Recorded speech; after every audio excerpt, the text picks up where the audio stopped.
ने DSNL का अधिग्रहण किया और अपना ग्लोबल फुटप्रिंट बढ़ाया।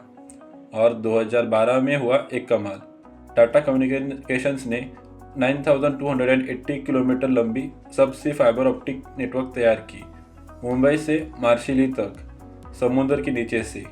ये दुनिया का सबसे बड़ा और पूरी तरह से खुद का फाइबर रिंग बना, जो दुनिया के 30% इंटरनेट ट्रैफिक को हैंडल करता है।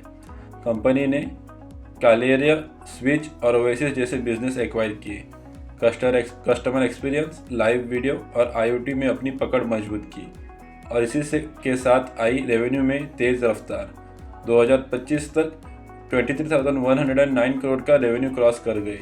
इसमें से 17,000 करोड़ सिर्फ डेटा बिजनेसेस से था, जिसमें 21.9% की ग्रोथ हुई।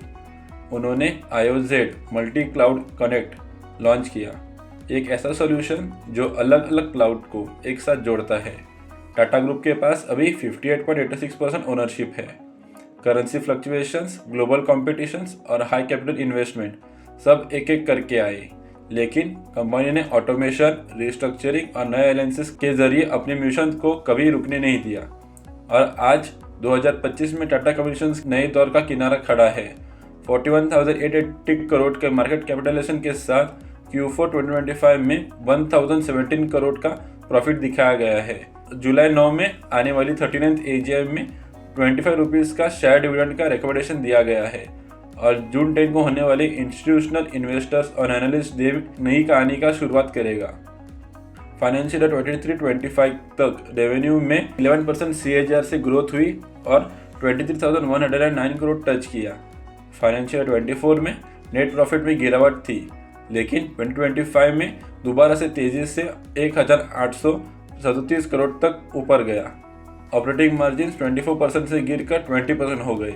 नेट प्रॉफिट मार्जिन 8% है। रिटर्न ऑन इक्विटी 47% और डेट टू इक्विटी रेशो 0.5 के वजह से कंपनी मजबूत खड़ी है। 2025 की गिरावट क्यों हुई? कैपिटल एक्सपेंडिचर ज़्यादा था, इसलिए इंटरेस्ट और डेप्रिसिएशन बढ़ी। ऑपरेटिंग कॉस्ट तेजी से बढ़े, जिससे मार्जिन घटे। कोई एक्सेप्शनल गेंस या टैक्स बेनिफिट नहीं थे। 2025 में सुधार क्यों आया? डेटा और डिजिटल सर्विसेज की डिमांड वापस तेजी से बढ़ा। कॉस्ट कंट्रोल और बेटर एफिशिएंसी ने प्रॉफिट को बूस्ट किया। डेट कम हुआ और मार्जिन स्टेबलाइज हुए। टाटा कम्युनिकेशंस डिजिटल दुनिया का विश्वसनीय सारथी बन गया है। ग्लोबल स्केल पर उनकी प्रेजेंस, फॉर्च्यून 500 कंपनीज के साथ टाइप और एक पावरफुल फाइबर नेटवर्क। आज के दिन ये कहानी सिर्फ नंबर्स की नहीं, एक दृष्टिकोण की है, जिन्होंने इंडिया से निकली एक कंपनी दुनिया के डिजिटल भविष्य को शेप दे रही है। Glasba Financial Services, for all your financial needs.